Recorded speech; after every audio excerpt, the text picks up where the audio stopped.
Hello, and welcome to another episode of the Call to Adventure podcast with me, George B. I hope you're all good, listeners and watchers. The temperature is definitely dropping, and we're turning our attention to some winter adventures. So we've got two new epic trips for you guys to join us on in Scotland. The first is a 5-day climbing trip in the Cairngorms, which features a bit of ice climbing, rock climbing, and an intro to mountaineering, which looks so much fun. So I'm pumped to go on that one myself and hopefully see some of you guys up there. The other one is a ski touring trip in Scotland. So for those of you who don't know, ski touring is basically just skiing but without using the lifts. So you walk up the mountains and ski down. And in case you're wondering, if you haven't seen it before, the way that works is you put a little contraption called a skin on the bottom of your ski, and that lets you walk up, and then you take them off and ski down. And it is an incredible experience. Lets you get away from the normal piste, find different parts of the mountain that nobody else is in, and it's an epic workout. So if that sounds cool, or you'd like to check out any of our other trips, head over to calltoadventure.uk, smash the Find Your Adventure button, and take a look to learn some more. But now on to today's pod. So today we'll be chatting with Charlie Head. Charlie rose to prominence on the adventure scene here after setting out to circumnavigate the UK by sup, with just his board, limited supplies, and no money, on a mission to explore and raise awareness around mental health. Charlie's undertaken some pretty epic sup adventures abroad, here and abroad, everywhere from Greenland to Ethiopia. So without further ado, Charlie, how's it going? Hi, mate. How are you doing? Very well, thanks. Yeah, really good to have you on. I was trying to think today, when was the first time I discovered Charlie Head? And I was actually writing some podcast questions, and I was looking through Evernote, which is like a notepad app that I use on the computer. And I put in Charlie when I was starting the note, and then it said Charlie Head. And I saw a note from Yestival 2016, and it said, Charlie Head, funny, good at speaking, get on pod. And 5 years later, we've done it. So nice quick turnaround. That's it. Oh, right. So are you a what do you call you? A yes triber? I was when I used to live in London. I discovered the Yestivites and went along to a Yestival. Thought it was a really, really cool experience. So I certainly was, but I've been out of that. I've just not lived in London for a long time now. So I'm kind of a little bit removed from it all. But it's great. It's great group of people and a really, really cool thing. Are you still doing anything? You still involved at all? I haven't. I think the last time I saw that lot was when I was halfway through England and Wales, and I popped in as a little stop off, had a little chat, and then went back out again. That was quite a few years ago, and that was the last time. Yeah, been a while. We'll both have to rock up to a Yes Tribe event at some point. Yeah. Charlie, before we get into the meat and potatoes, normally like to do a few quick fire questions. So, ready for these? I'm always up for everything. Go for it. Okay, first one, nice and easy, maybe. Tent or camper van?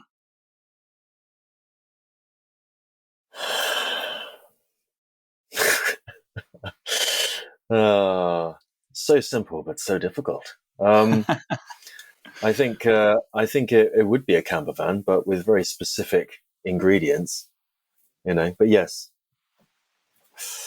Probably camper, but what do you want? Like a super awesome camper?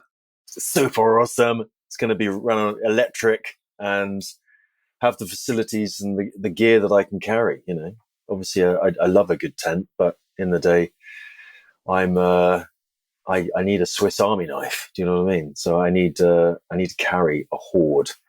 And, so that's definitely an asset.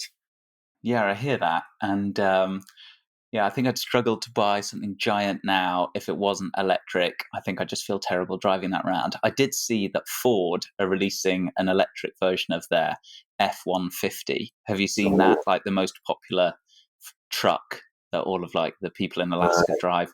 It's an absolute monster. and I'm sure it's probably not that reasonably priced yet, but that would be pretty cool. Oh, my eyes are on the Tesla truck, to be honest. Style, mate. I Love don't that. think I've actually seen the Tesla truck. Looks like my first Lego car. It's brilliant. I'm gonna have to take a look. Yeah, I think is it? I'd imagine also pretty expensive. Oh yeah, Yeah, ridiculous. yeah. But Once those lotto numbers come in, we'll be heading straight to Tesla, buying some big vans. Okay, number 2, childhood hero.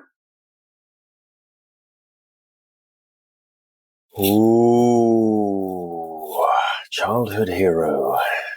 I think in terms of exploration, I think is Ran Fiennes. It's one of my early days. But I mean, I was a bit of a teen then. But childhood, yeah, gosh, that's difficult. We can go for Yeah, Ram. He's yeah, pretty, good old Ran. even if it was in teens. Yeah, I went to go and watch him speak not that long ago, and I love his understated manner of. It's like very old school British, where he's like, "It was minus 65 outside and a little chilly." Yes, I love his style. It's awesome. and now I have no fingers. Yeah. Yeah, yeah, love a bit of Ram Fiennes. Favorite country other than England? Africa, Mm. the motherland. Anywhere in particular? Um, as long as there's Africans in it, I'm happy. So is it a people thing? Yeah, it's a culture thing. It's people. Yeah, absolutely. I mean, I lived in Kenya for a bit, but no, yeah, a lot of Africa. I'm hungry to go back and explore more. But yeah, there's a very deep calling to that place. Really interesting. Africa's the one continent that I really don't know very well at all. So Kenya you mentioned, but anywhere else, where would you really recommend to go and discover proper Africa for me to put on the bucket list? Well, I I love a frozen landscape, and there's quite it's a different level of depth to a gritty, cold environment like Alaska, Canada, Greenland, and yeah, and so I recommend that. But it's sort of a bit of a Marmite thing, really, with people traveling to really enjoy that environment and thrive in it. You know, it's pretty harsh, but I do love it. I do love it. Luckily I've got a overheating mechanism, so I do love the cold. Mm. Yeah, and it's stunning. Yeah, I'm quite a big fan as well. I know exactly what you mean. I was just I'm going out to one of our winter mountaineering trips in the Pyrenees in this winter as well.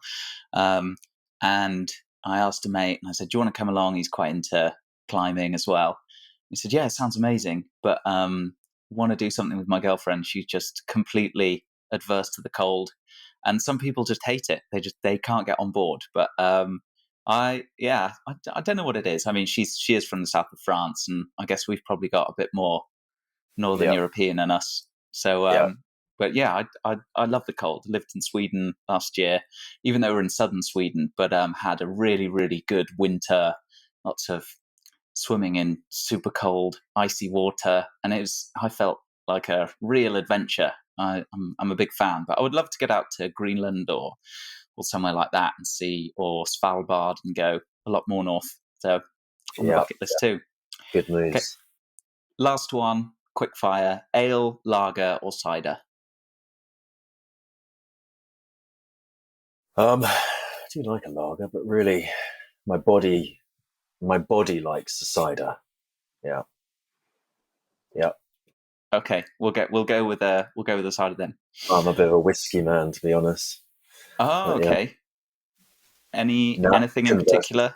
Are you loyal to the Oh, Scots? yes. I mean, it's not like. I mean, I learnt a lot. I mean, it's not really like sort of wine or or beer. It's it's each to your own. But the age thing is kind of almost like you're paying for the rent. So it's just subject what you like. I like a non-peated single malt and Scotch whiskey. So oak barrel. Yeah, I think that's my favorite at the moment. Yeah. Yeah, when we're up doing Ben Nevis and a trip up there, probably 2 years ago, given COVID, got to have a little explore and a bit of a taste, and it was awesome. It was really, really good. It was like a whole world that I'd never discovered before, and I can see how you can get really, really into it. Have really randomly, I'm almost certain you haven't, but I'm gonna just go for it anyway. Have you ever seen the guy? I don't think he's a comedian. He's like a famous, I think he's being serious. He's like a famous whiskey drinker. And there's videos of him on YouTube. He's got a mustache. He's kind of like middle-aged Scottish guy. And he always like puts the whiskey in his mouth and then like spits it out. And he's a bit like an Alan Partridge, but of the whiskey tasting world. If you haven't seen it, I'll send it to you because he's pretty phenomenal. Do that. Yeah, no, I haven't heard of him.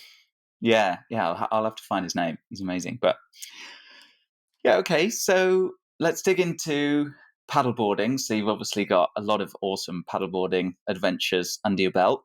How did the SUP start? How did you get into it? Well, it was at a time where I kind of had started up a water sports school on the Isle of Wight, doing a lot of kite surfing, windsurfing, wakeboarding, and been doing that for quite a long time, really, since about sort of 18, 19.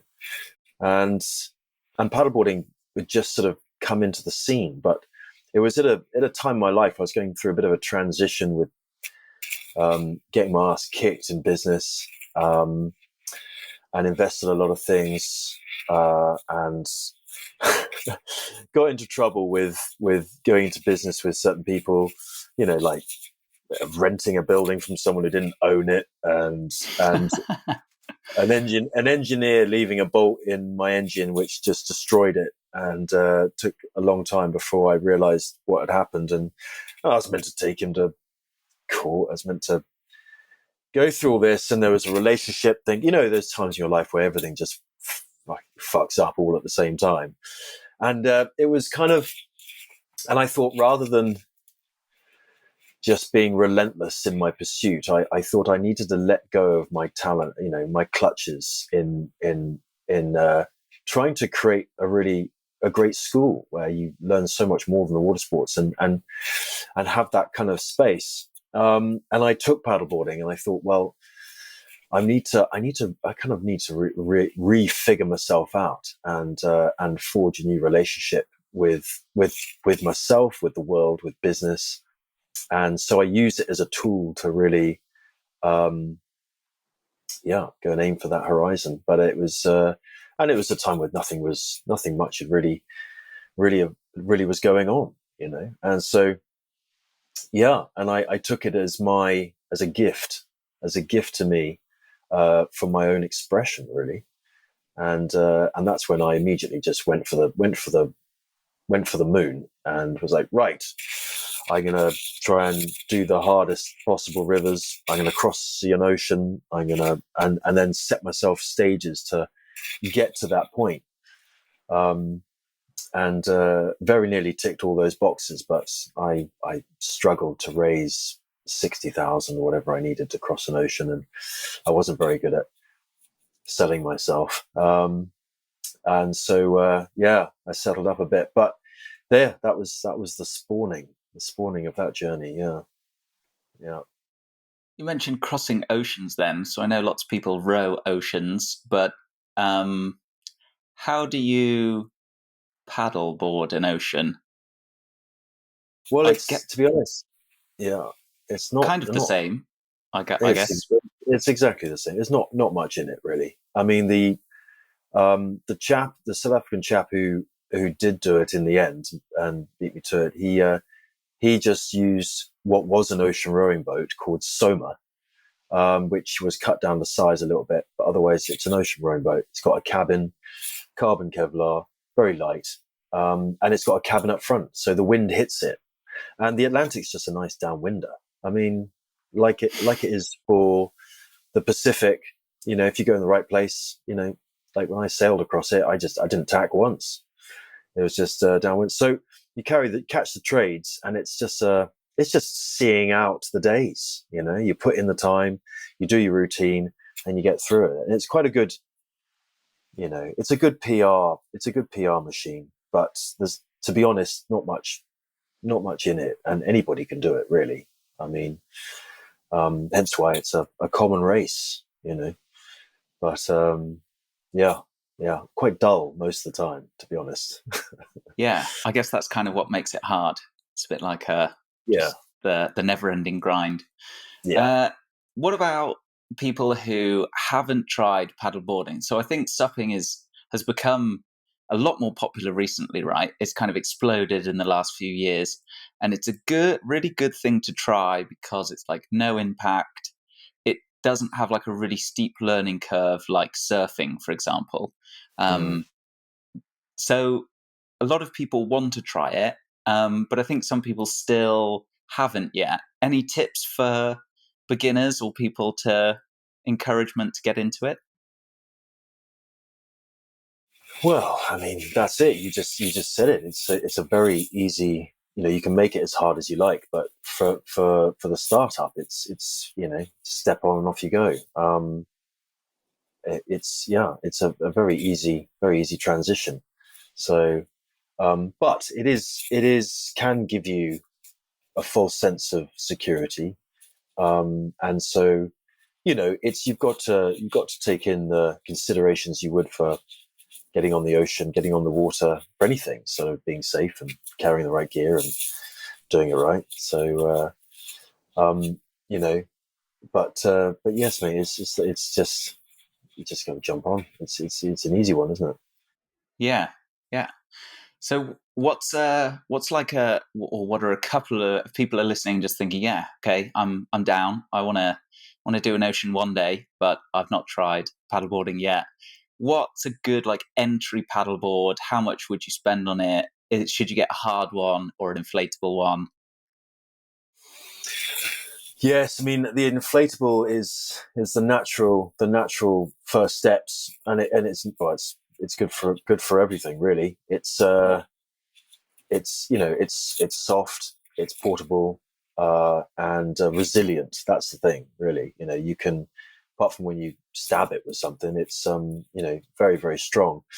PVC, so it'll last forever. I mean, unfortunately, PVC's still a bit dirty, but it's perfect. And you need something that's fat, and I mean, unless you want to hit the waves and you just want to get in, really getting a touring board is probably a good stance to start.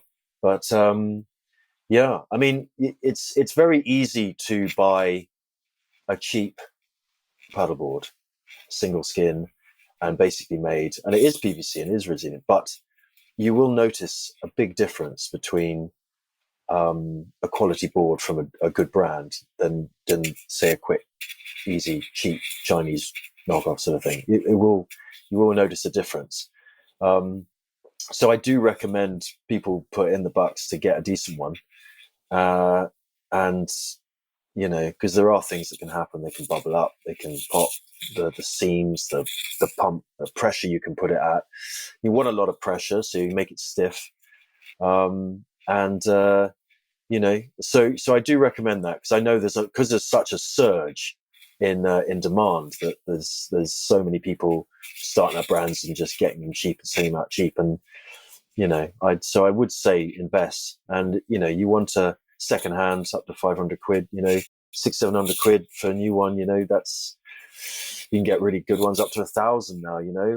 It does make a big difference, but it is heavy. But you're not, the second-hand market for them is great, so it's very very easy to sell them and pass them on second-hand. So yeah, it's worth the investment. Yeah. Cool. Yeah. And I mean, buying secondhand, always good for the wallet, good for the planet. All right. But who are a couple of brands that, like, the two or three who, like, they're pretty solid if you go for one of them? Well, there's a reason why I use Fanatic, and that's because they are a good bunch and really good boards. There's Freshwater Bay paddleboards from the Isle of Wight, and again, they are quite sustainably made. And if you jump on their site, it shows you how they are made and built. And again, the people behind that brand are great. And honor and integrity is what it's all about with these brands. So Freshwater Bay paddleboards, Fanatic, and then you've got the main brands that cover the kiting and the windsurfing world, from Nash, JP, all that. They've all got good quality gear. Yeah. Okay, cool, awesome. So everybody's got everything they need to hit the water now. Now let's hear a bit about the circumnavigating the UK. So what did you actually do?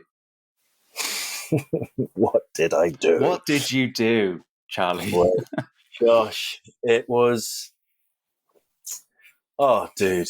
I mean, it's a pilgrimage of sort, It's been over 9 years. I mean, if you put all the three segments together, then it's sort of 8 months or something, or something like that. But it was done in a period of my own progress, really. I mean, I started off, sort of barefoot with a radio and a phone and nothing else, and I just did the South Coast, and it was very organic, very free. And that was a bit like the place I was at. And then from there, when I was campaigning the ocean crossing and stuff, I very nearly made that work with Red Bull. But we ended up going with the Amazon. And then I went through a journey of working within that industry and with TV and with bigger budgets, bigger consequences. And I had this really great learning curve of working like that. And then came back. And then it was, and then the Blue Nile, I used what I learned from that with a good friend, Ben Peters, to build an education program, which the expedition would support, came after. So then England and Wales. And that was when I realized that I wasn't going to get this ocean pod built in time, and I couldn't raise the money in time.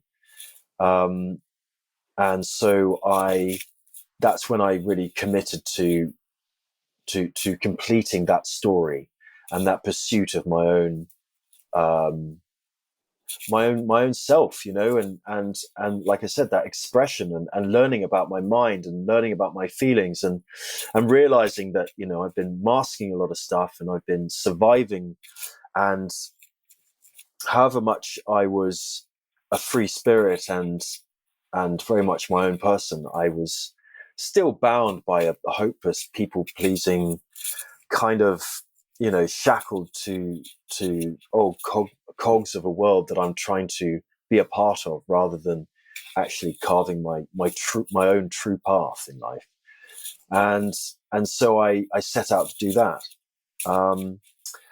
And I got to the border, and I was running, because the whole point was to be a social experiment, to connect myself with people and to show my underbelly and let that be an opportunity for other people to do the same. And then I got to the border, and I was like, well, I'm going to do the Scotland in the winter, but I'm going to miss out on the people and the stories. And so I decided to cut across the border and do the other coast, and then save Scotland for my final lessons. And then it became more and more potent, and it was a profound fast track in learning about myself. It really was. And I want truth, and I have massive trust problems, which is not very difficult to have in the world that we live in. And I mean, even round to the learning about that is I didn't even learn about mental health. I didn't want to read. I didn't want to learn anything other than forging it by myself, because it's so easy to use other people's words and to express yourself and kind of like prop yourself up on the education and the experience of other people and out there. And I didn't want to be part of my own bullshit. You know, I wanted me to be warts and all. I wanted, you see myself be a clumsy, honest, truthful, stumbling expression of what I'm learning. And it was painful as hell, but it was, liberating because it was truth. And I was going to fight for it, but I thought that was really important. And it was important for people to see that. And like I said, be an opportunity for them to connect with me and the right people to connect with me and to find my people. And then for them to use me as a mobile confession box, use me as a prop, a catalyst to express themselves. And then I got this just incredible connection with all these people from so many different backgrounds and so many different, and have this potent intensity with them. And then I'm on to the next, and we both learn something from each other, and then carry on, and then try to capture those stories, and quite just profoundly beautiful, to be honest. And so that was the depth of it, and coupled with me getting my ass kicked as much as possible, which was an essential ingredient. I don't deal with fluff very well, and the adventure and the exploration industry it's got quite a lot of fluff in it, especially TV as well. And so people needed to see me bleed. People needed to see me fight for it, and I love that. Life is torturous, but you've got to find meaning in it. And it's a bit like the mental health in living with the darkness and not just sugarcoating it and not just getting rid of it, and always trying to find this perfection. Life's not about pleasure. It's finding that peace. And so it was having, and it made those new relationships. It made that new perspective. You can heal the body. You can heal everything with the power of the mind. And I learnt the profound relationship between my mind and my body, and what my body can do, and how I can control it, and how I can control my thoughts, and how I can take responsibility of it, and empower myself to balance. I just didn't see coming, and quite extraordinary. But I needed to put myself in the deep end. I needed to fight for it. I needed to, and that's why alone and unsupported, because that's where you see the truth, the ugly truth, right in your face, right deep inside of you. You can't lean on anything. You can't prop yourself up. You've just got the raw depth of what you're doing, and so everything, like I said, was very intense and very deep, and that was the point. Yeah. And I think on that same point, doing it without money also seems like a key part of it as well, because it really adds to your vulnerability and makes it far more intense. It's just kind of like dialing up the intensity dial on the trip, right? Because it takes away your safety net. You become very reliant on other people. I think I added a lot of ingredients, which made it quite difficult, but it was a very important one. And it made me have to open up. It made me have to, but not really ask for help, but because that mutated my relationship, because people need to own the story as well. I don't want to be running along going, help, it's just being there and talking about it, and them choosing to be part of it, and then it's their story as well, rather than me forcing it on people. So it was tiptoeing around it, but it also it makes you innovate, and but that made it very stressful as well, because I had enough to do, as well as not have the security to lean on of what's going to happen next. So it almost became too much, but yes, it was a very important ingredient. It's really interesting to hear you say that you didn't want to read other people's thoughts on it, or on kind of mental health and whatever this is, kind of transcendence or self-development, whatever you call it. And it's a really interesting outlook. I think that there's very few times that we do that in life now, because we have the crutch, or maybe you could say the opportunity, to learn from a lot of others. But you will always be, I shouldn't say tainted, but you will always be changed or influenced by the things that you read, and you can never really get those fresh eyes back once you've seen something. So I think that's a really interesting way to approach it, that you wanted the experiential knowledge, not the kind of learned theory that we might be able to go and access in How to Make Friends and Influence People, or like a very popular self-help book. It's a quite a different approach for modernity. Yeah, and that's where you find the truth of yourself. Yeah, absolutely. Yeah. Well, was there something that was the catalyst at the start that made you want to go on the journey to do all this self-exploration? Well, I mean, it's always been there, but I mean, we live in a very competitive world, and we're always trying to get ahead. And I've always been slightly ahead. I've been always slightly behind in some aspects, but that probably makes me overcompensate and being slightly ahead in others. So there's always that drive. I went into business really early and very hungry, went into education, loved education, was appalled at mine and how the system coped with me.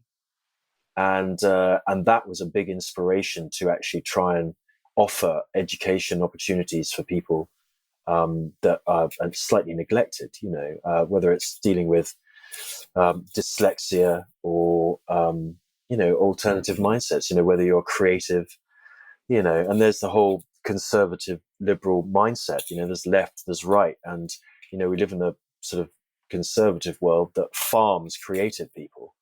Because it's a business structured world, and I've seen the world slowly get the hang of things and change, but it's also slow.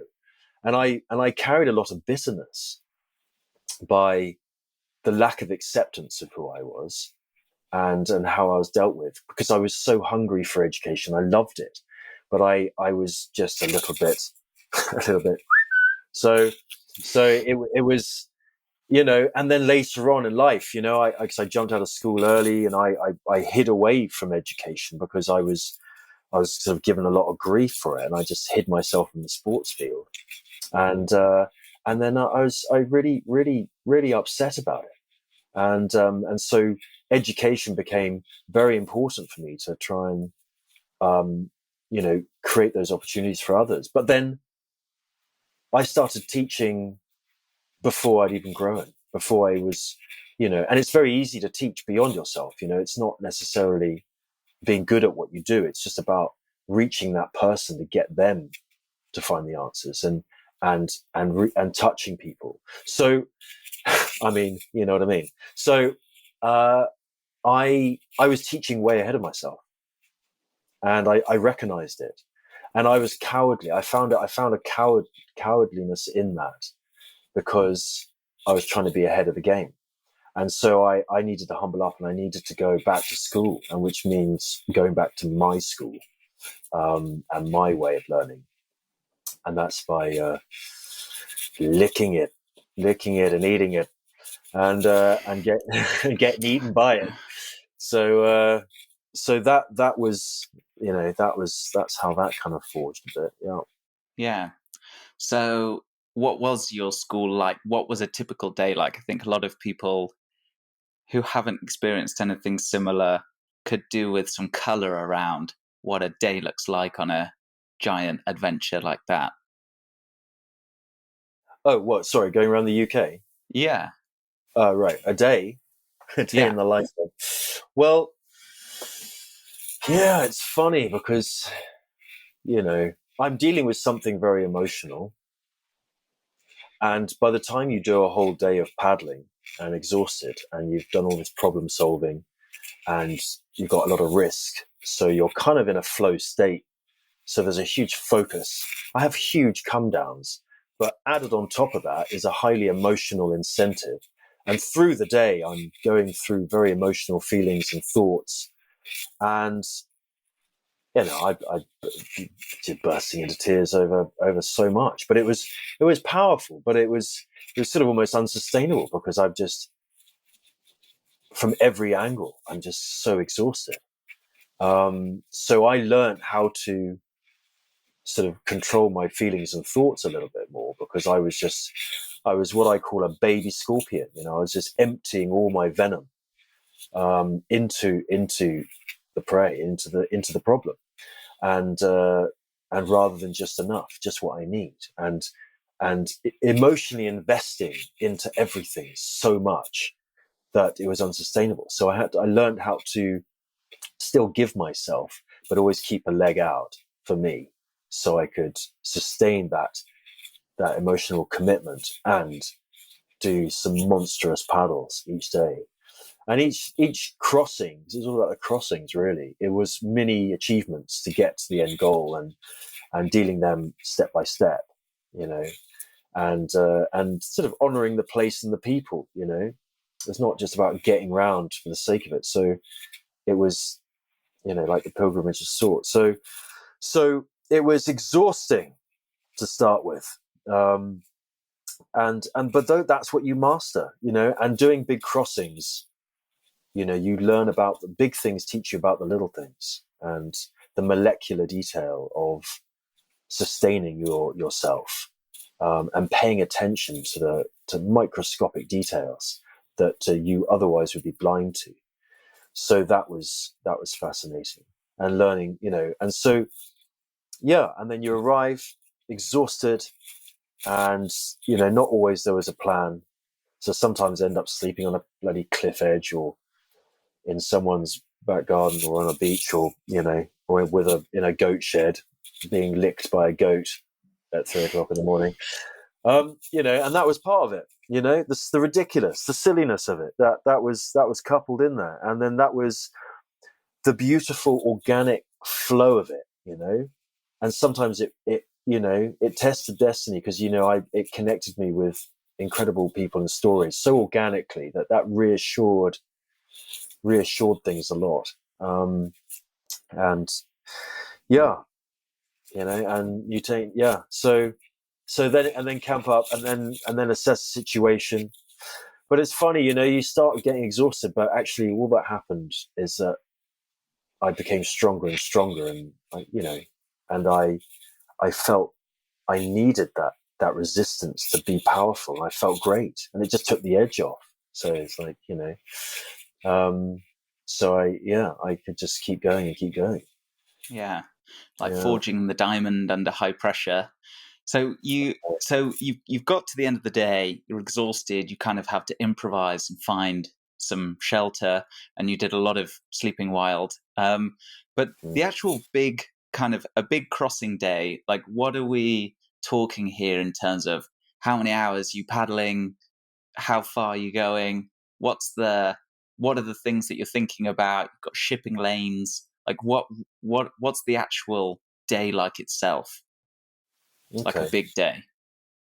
So I guess leading up to a big crossing, I don't know whether you could talk the Moray Firth, or crossing to the Hebrides, or 24 record, whatever. I mean, all those ones were a lot of problem solving initially, because you had to have getting the tides right, the weather right, and your contingency plan if A happened and if B happened, and what you would do.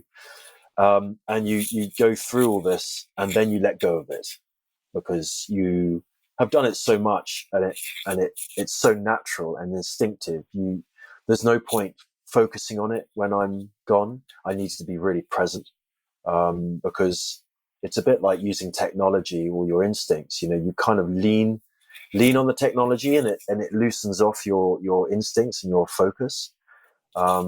So it's So once I'd done all that problem solving, then I'm just in and focused, and then I'm paying attention to where my route and how I'm traveling, but shipping lane, all that jazz.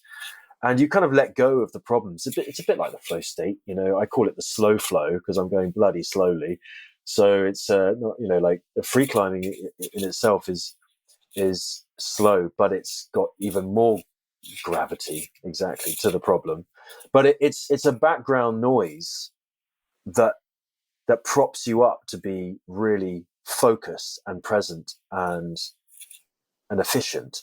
But you don't dwell on it. You don't stew on it. You know what you're going to do when things happen and what happens, but you just got to focus on the job. So that's a really important relationship with yourself and a really important relationship with fear. So let go of it, and then I'm the whole day, dude. So whether it's 75k, 85k, or 100, 140, whatever, it is 15 hours, 20 hours of constant paddling. And when I eat, I'll sit down, have a couple of mouthfuls, and then keep paddling. And even when I'm sat down having some food, I'll keep paddling, and keep that rhythm going. So it is the entire day, and that's day or night. And it's it is quite, it's a beast. And my board's heavy, so it's there's not a nice fluid glide. Once I've done my pull on my paddle, I lose all my momentum and then I gain again. So it's every push, I distribute the weight through different muscles, change my design to relax different parts of me. I sing to myself, I talk to myself, I rap to myself. God knows I didn't. Thank God I didn't record that shit, but I did have fun. I did have fun doing that.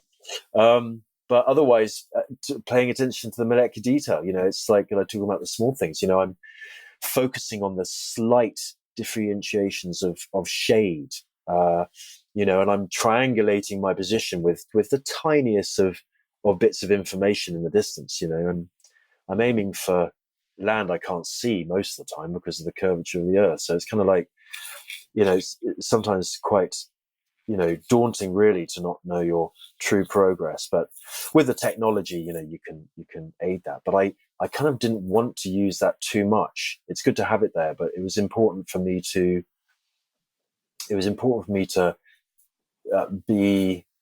to see how I do, and to see if I can use that knowledge. So yeah, but then the technology did take over me in the end, because I started nerding out on my paddle strokes and how fast I was going, and then that gave me information about how the tide was doing, and then I could feel on every paddle stroke, eventually I could feel of how many miles I'd be able to do in an hour, just by the pressure on my paddle stroke. I got so nerdy, and I was like, oh, that's a 16-minute mile. Oh, that's a 10-minute. And then I could adjust, and then I challenged myself to see if I could guess what I would do in that mile. And I just, because, I'm with myself a lot. And if I'm not thinking about my fears and insecurities and my hopes and dreams, I'm paying attention to these tiniest details, and my body is performing at such an incredible rate. I mean, you can sit in front of the TV and wolf a whole packet of M&Ms, and it's like, boom, you wouldn't even notice. But me, in such that state, I just one M&M, I could feel feel its energy and its effect, because everything's so heightened, so efficient, and so it's like it was extraordinary, so and how my brain communicates to my body in distributing its energy, its water, and its strength, and how it stops certain things going on in my body to focus it on the job in hand. And it's extraordinary, all this relationship that's going on that's sort of nothing to do with me in a way. I've put it in its position because it's my brain's conscious of it, but my body is doing a job by itself. And it's a part of me that sort of almost lets go and trusts it after a while, because it's got such an efficient. That's why we can always do way more than we think we can, because actually you've got some fucking Jedi machine under your feet, under your feet, on top of your feet. So that was, that's the stuff that comes with those big crossings and tests and stuff, and paying attention to those details, So it's beautiful, beautiful. Yeah, it sounds like a state of extreme mindfulness, and mindfulness I think of it as the state of being non-distracted. So it's not doing more, it's just not being distracted. It's kind of knowing what's going on. And I've been really big into meditation for a number of years now, and there's lots of different exercises that you can do, and some of them are like eating soup really slowly, for example. Something that's kind of very bland, but you can just take a long time. That's it, as loud as you can, but with as much presence.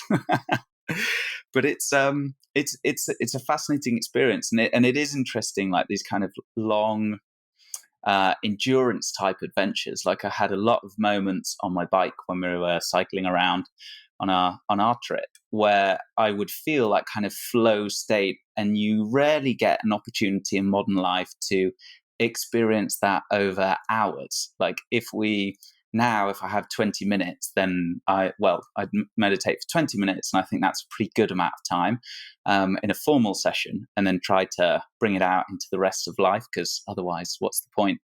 But we always have so much to do in like a modern life, compared with when you're on a long bike trip or a long sup or a long run, where you do the same thing for just hours and hours and hours a day.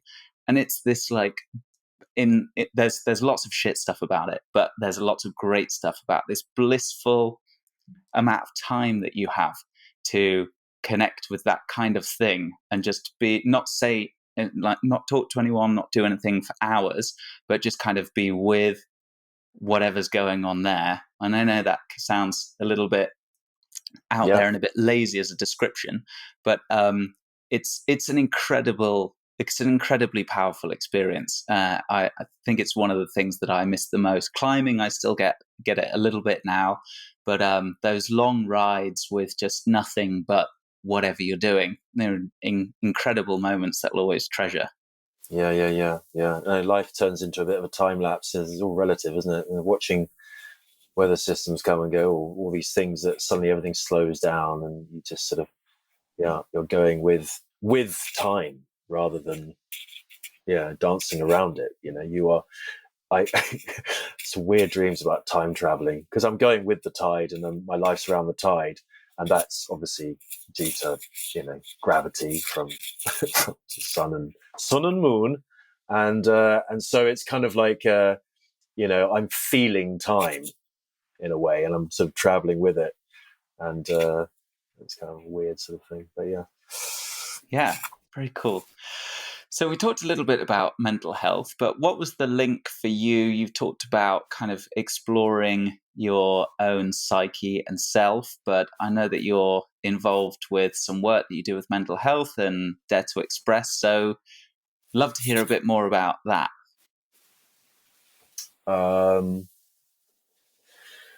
So what part of the mental health?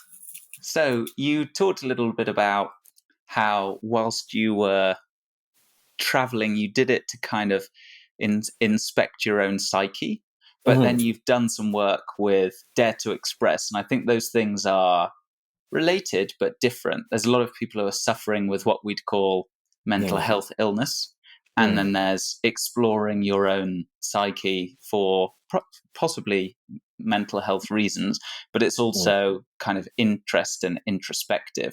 So on the mental health illness side, I know that you've done some work with Dare to Express, but I don't know much about that as an organization, or why you became involved with that. Okay. Well, I mean, them specifically, I love the name, but it's of a chap I knew, and the work he was doing is similar to a lot of work that's going on, but really it's providing a safe space in a community where people can have that support and that financial support, to have the support for their needs and like a safe space. The NHS can't handle it, and there's a lot of growing in it, but it's down to the communities, and it's down to what should be perfectly normal, and having that support system. And as our emotional intelligence grows and society, and we all kind of evolve the way we're going, we're a lot of sensitivity, there's a new design, and there's a huge need for a community. I mean, we have communities, but can you hear me, right? Because you've suddenly gone quiet. Yeah. All right, sorry. Fine. There's a massive emptiness which comes with business, society, politics, and it's a bit like how the social world is working, and how that can create so much depression for young, because it's just so much of an illusion, and we hack our own minds. We don't even know we're doing it, and so having community, really the ultimate community, is kind of the enemy of what an economy is. You're sustainable, and everything functions, and there's no division. There's diversity, but there's no division, and there's no using that as a way of creating an economy. And there's trust, and there's truth, and there's support, and it's sad. It's really sad. And I just think that's a huge thing that needs to happen. But unfortunately, people need to be organised, and we need to be there for each other. But it's a fierce world, and competitive, and insecure, and that's kind of a perfect ingredient. And so, and also, ignorance, which is all part of that, is also another very important ingredient. And so, how do you, getting the education out there and getting that connection between each other is actually way harder than it should be, but that's what's needed. And then that's where we can be there for each other, so I think that was just really important. And I was just hoping that,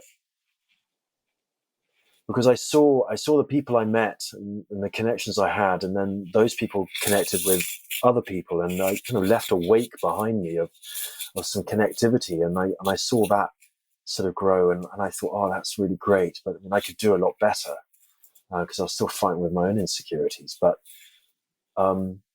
that's really what's needed, and to liberate each other through that, and be that support, because everything we've come from and lived for is based on fear, and there's this sort of clumsy transition of our consciousness at the moment. I feel like sort of collectively we're sort of teenagers. We're still sort of, we're still under the thumb of these old boys that come from that place, and that skin needs to die out before the next generation can really have the true expression and have the power to lead a new way of supporting each other. Obviously climate change, and as much as it is going to bring some people together, and hopefully the right people together, to change the moral stage on what we live for, and business. And now it's all about giving back. It's all about B Corp. It's all about, having that underneath. And it's almost immoral to not have that support in business. And if it's just all based on consumption and all that, there's a whole new design that needs to happen. But we're going through this sort of transition.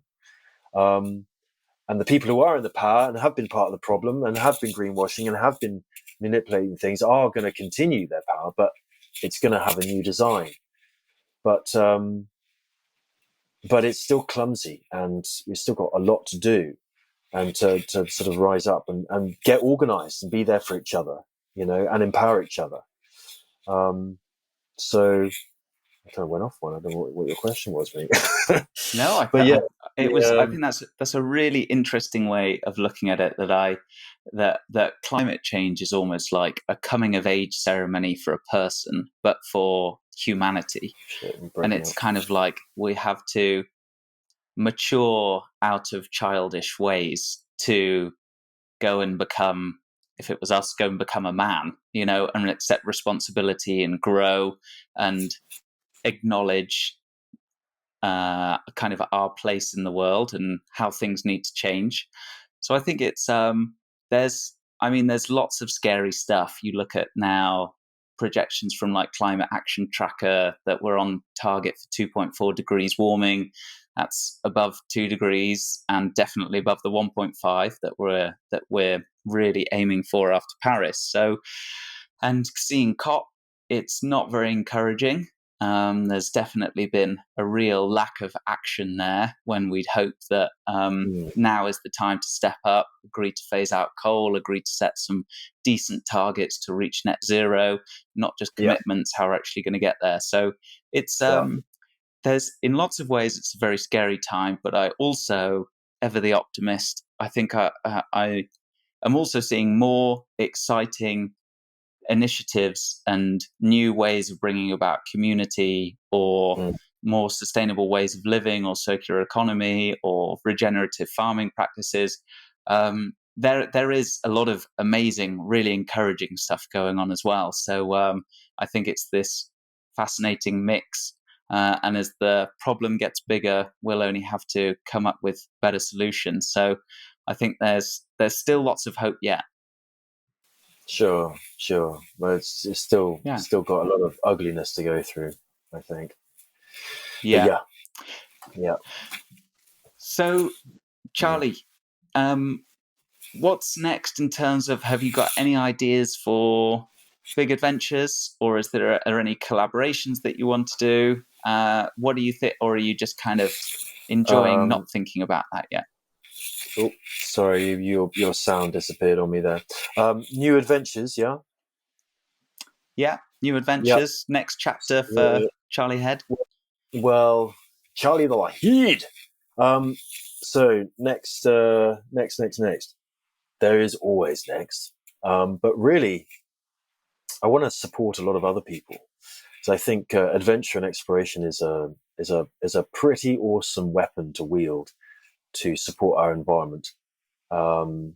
Conservation, deforestation, the damming of rivers, cleaning our seas, and using it as a great dance and a great way to aid science and education. So I am all for armed and ready to support people who need the help getting their own expression going, to support these problems. I mean, I look at it as the anchormen for education, the anchormen for the planet. So that is as good as you get as the planet police. So I'm trying my best to support other people to do their missions.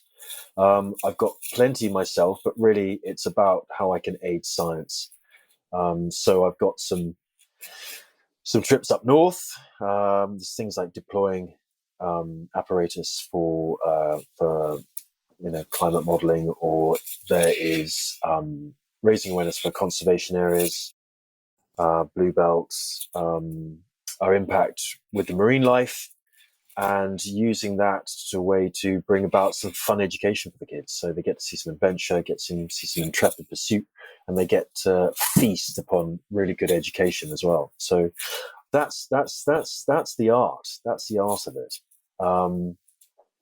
And so that's, yes. I mean, in terms of specifics, I mean, I've talked about, there's lots of rivers, but really, like I said, this is focusing on the things that are under threat and how aiding science. So I'm kind of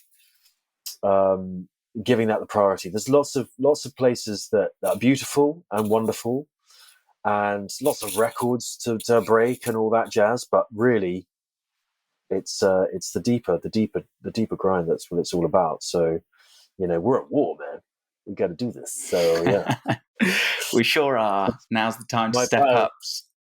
my paddle's as good as a sword at the moment. An admirable mission. I think that's really cool. That's awesome to hear. And I hope that I'd like to think that I'm also on a similar mission as well. So if we can help anybody out with whatever they're trying to do, reach out to me or Charlie, and we'll do our best to help however we can. Charlie, thanks for coming on the pod. It's been really, really good to chat. Where's good for people to find out a bit more about you if they want to? I know you've got a number of YouTube videos, you've got a bit of content out there. So where are the best places for them to catch you on the flip side?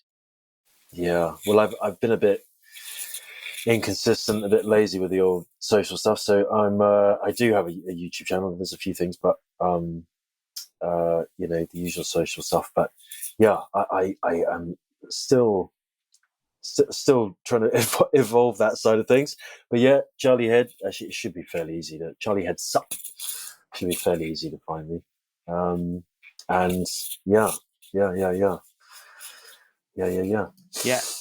Charlie Heads Up on Instagram, or if you just Google Charlie Head, Instagram, then Facebook. you'll...